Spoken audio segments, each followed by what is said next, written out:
Luke Skywalker joins forces with a Jedi Knight, a cocky pilot, a Wookiee, and two droids to save the universe, while attempting to save Princess Leia from the evil Darth Vader. This is my review of Star Wars Episode 4, A New Hope.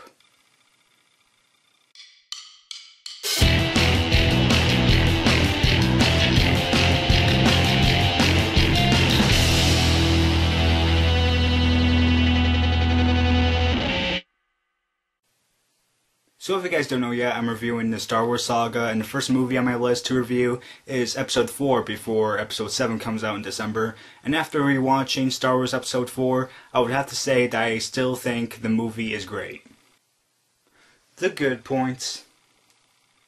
I haven't watched any of the Star Wars movies in probably a decade in their entirety. Like, I've seen bits and pieces of the movies throughout the years, but I haven't sat down and watched the original or the prequel trilogy in a long time. But after rewatching Episode 4, I remembered what I liked so much about Star Wars, at least the original trilogy, which was its originality. And the person that actually wrote Episode 4 was George Lucas. And I found the concept of the movie and its writing to be original because before this movie, or during the time of this movie, I don't remember any other movie being similar to Star Wars. Next, I'll have to say that the score of the movie is another major good point about this movie, and the score was done by John Williams. And like in any of his other movies, in this movie, John Williams has made one of the greatest themes of all time, which is the Star Wars theme, or the opening crawl theme. Not only that, it's probably one of the most recognizable themes of all time throughout any media. Speaking about being recognizable, I think the third best thing about this movie would have to be the sound design, because like with the score, the sound design has some of the most recognizable sounds of all time in movie history. Whether it would be the sound of a blaster, the sound of a lightsaber, or the sound of the TIE fighters flying by. Then the fourth best thing about this movie would have to be the special effects. And yes, compared to how it's done nowadays, these effects in Star Wars Episode 4 are outdated. But that's the thing when you're reviewing old movies, you have to keep in mind the day of these special effects. And to be honest, when I was rewatching the movie, I thought that the effects held up. And even though there were moments where the effects looked fake, I still had a mindset that I had to keep in mind the era of these special effects. Other than that, the only other things that are good about this movie, in my mind, are the directing by George Lucas, the acting by the cast, the editing of the movie because the movie went by really fast, which both hurt and helped it. The cinematography was done well, and the costume and production design of this movie was done well too. The bad points. The biggest problem about this movie has to do with this one part of the writing, and I can't get into it because it's sort of a spoiler. It's like a semi-spoiler if I tell you, so I'll wait to tell you in the spoiler section about this one problem.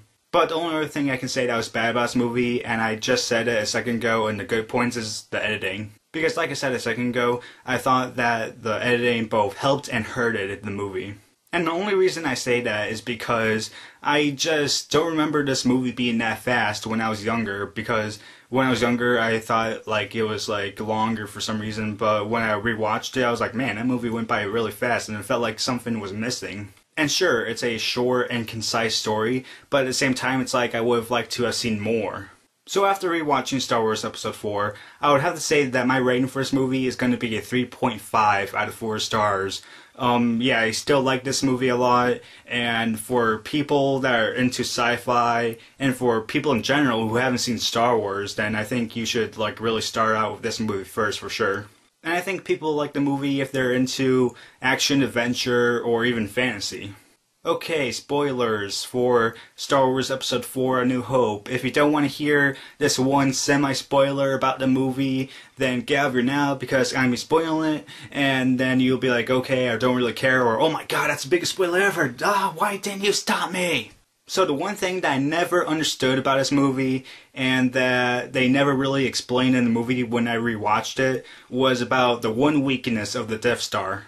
So the one weakness of the Death Star is that this one exhaust port leads to the core or something of the Death Star, and if someone shoots a torpedo down it, and when it explodes, it's going to explode the entire Death Star.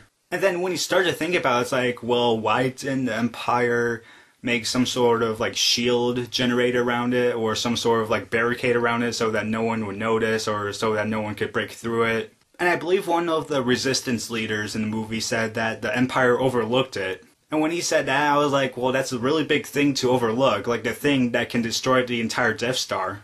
And even when Empire found out about the weakness of the Death Star, they never put any shield generator or any barrier around it so that no one could, like, send a torpedo down it.